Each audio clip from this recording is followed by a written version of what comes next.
My name is Joe Proni, and this is the Rise Above Project. And today I wanted to do a short, different kind of show.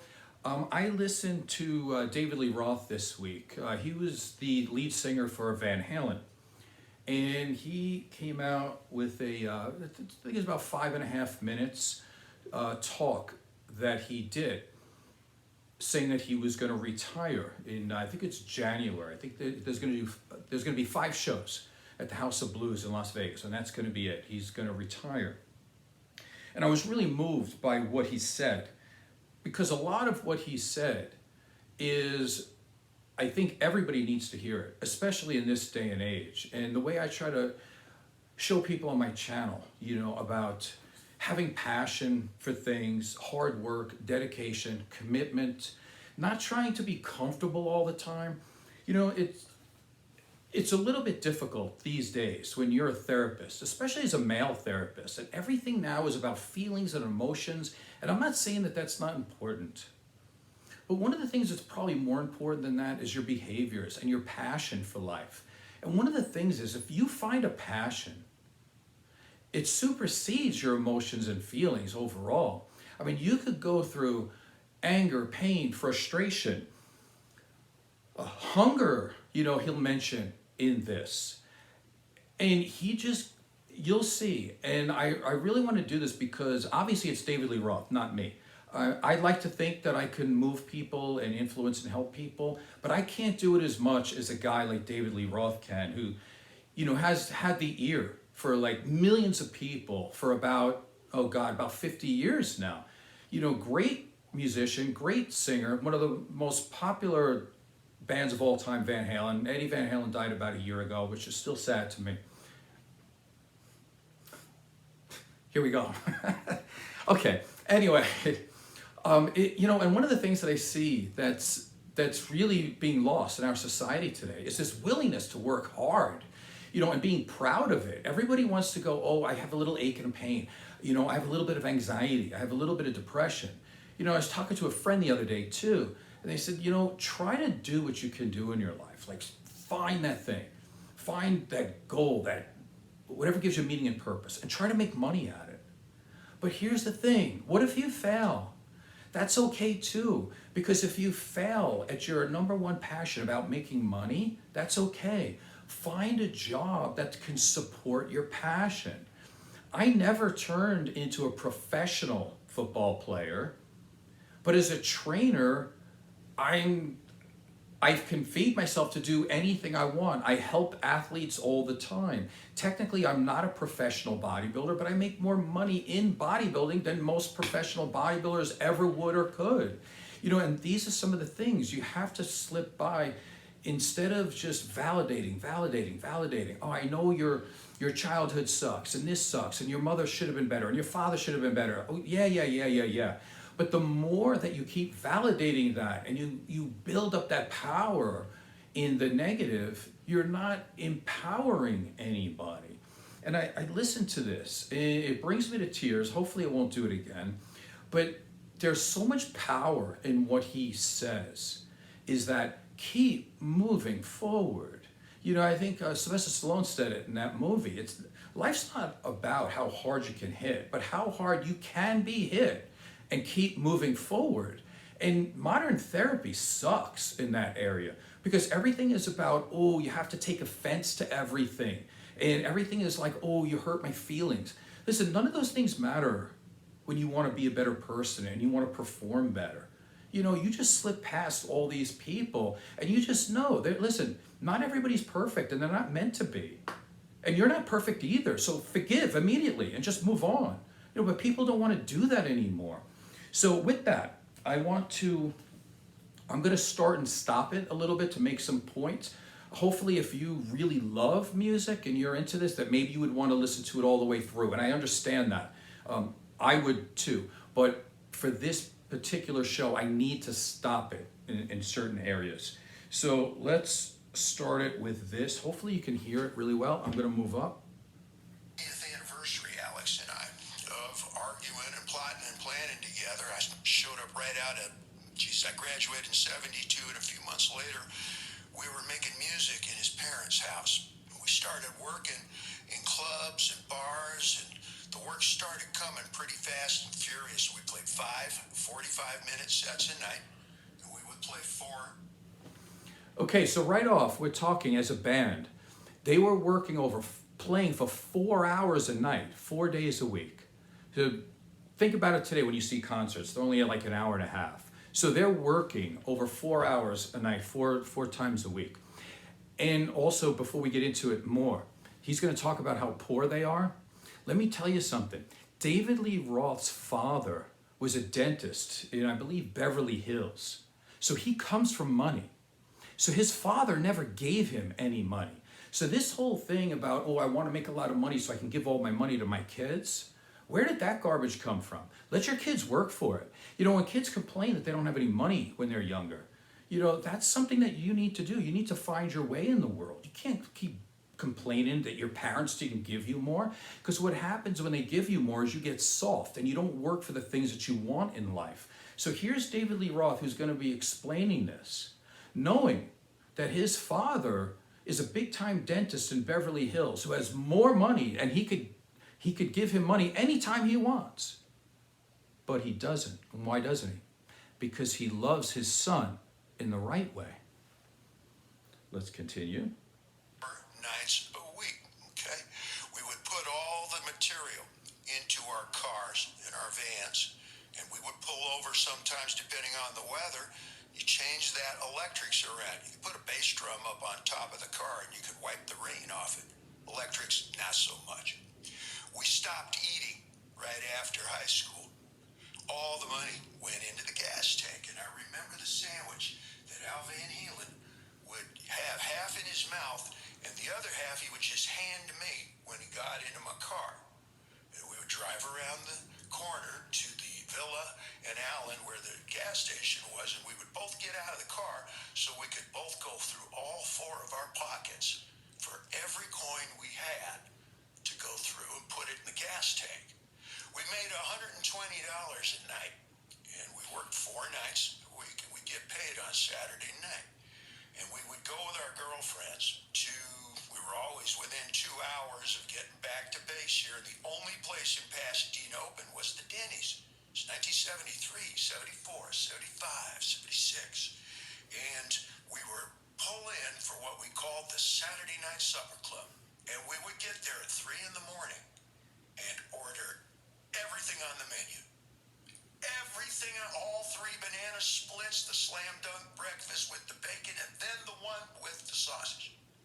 And you get all the kinds of the pasta, and just extra ketchups, and extra sugars, and extra buddy pats, and everything you could. We would pull 2 tables together, always same ones in the back, and it looked like one of those double album feasts. It was amazing. At first, the old ladies was horrified. It's 1973. I remember I just shared it with Al. He told it back to me before I asked him to remember. He said, the cop came walking in, and this was Cop Town. And he came in and said, who are y'all? He looked right at me. Remember what we look like? And I said, sir, we're a rock and roll band. He says, y'all got enough money to pay for this? I said, yes, sir, we do. He says, show me the money. And we all pulled our 120 fine, green, crisp, sweat through your fucking shoes money. Here it is. He said, okay. And he took 2 steps. I remember it like yesterday, last night. He took 2 steps, turned around and said, you make sure you pay these ladies. You give them a good tip, y'all. And we did. Because only people who stiff you on the tip is rich folks. Hard working, knows who's hard working. And the ladies would giggle, and they go, here comes the Saturday Night Supper Club. And they'd act like little girls and start running that little pity-patty dance like you're 10 years old and they're in their 70s. And we would eat and eat and eat. And no, it's tomorrow, Sunday. So every butter patty, every ketchup, every napkin, every paper cup was carefully put into the bags and taken home. And you would spend all Sunday eating. Because on Monday, it's back to practice, and singers don't eat. Tuesday, practice. Wednesday, I'll see you at 9:15. Hi, my name's Dave. These are the Van Halen brothers. You know Mike. We're going to put some smoke on your fucking water. And we would we did that for 5.5 years. Okay? I just found some pants upstairs. I saved some of the old clothes. I wore a size 29, Eddie was size 26. So just to go back for a second, when he says that they stopped eating when they graduated high school because every penny was going to go into buying gas to be able to get around to these shows. Like, this type of mindset, which was fairly prevalent back then, is disappearing by today, but we need some of this back. And it's interesting in that in most of this a talk that he's doing about him retiring, he's not talking about the thousands or hundreds or whatever, all of the girls that he screwed. He's not talking about that. He's not talking about all the cars that he has. He's not talking about the multiple houses that he has and being in front of thousands of people. He's not talking about that. He's talking about the 5.5 years that they were poor, that they were a team traveling like in one car, 4 guys. Like, it's unbelievable the amount of hard work that these people put in. And you see people today and it's like such first world problems, right? But again, if you would have asked them, oh, are you frustrated? Are you angry? Do you have anxiety? Are you a little depressed? Yes to all of them. We all have mental disorders by today standards. Get out of here. They had enough passion to keep going and going. And the thing is, when they said they made it after 5.5 years, they had no idea that they were going to make it at that point. And who knows, they would have done this for 20 years because they had the passion to keep going. I think it's amazing. And the thing is, too, they were hungry all the time. And they wanted to feel like they were human. So they go and have this big meal to at least make them feel like they were human beings. Once a week. That's truly inspirational. I hope you find it. I know I do. So let's continue with this. That's my beginnings, okay? That's how I run there. And I'm running up here today with the departure of my beloved classmate recently, Ed. Al and I have been talking. I can't speak for him just yet. I just spoke to him. He knows everything I'm about to tell you. I am encouraged and compelled to really come to grips with how short, and probably my time is even shorter. I thought I might go first, frankly. I might have thought the Marlboro Man might have got me. Hey, Ed, objects in the rearview mirror are probably me. And my doctors, my handlers compel me to really address that every time I go on that stage, I endanger that future. I know when I sit in the audience, all I ask, come out with a ukulele or a marching band, all I ask is that you give me everything you got to give. That's what I did for the last 50 years. And I'm throwing in the shoes. I'm retiring. And this is the first and only official announcement. Al, my handlers, you got the news. Share it with the world. I'm not going to explain a statement. The explanation is in the statement. These are my last 5 shows. I got a band that's doing what Al and I used to call a block. That means 75 rehearsals for 1 show. The warm-up for 1 somersault is the same for 10. So we're going to bring it in classic VH style. Alex and I are the only version. That was his message. There is no other variation. There is no torch being passed. There is no other side of this heads-up tail coin. This is classic, in-your-face Van Halen, and we're going to be playing to you for the rest of your time and your great-grandchildren's. Gave you all I had to give. It's been an amazing, great run. No regrets, nothing to say about anybody. I miss y'all. Stay frosty.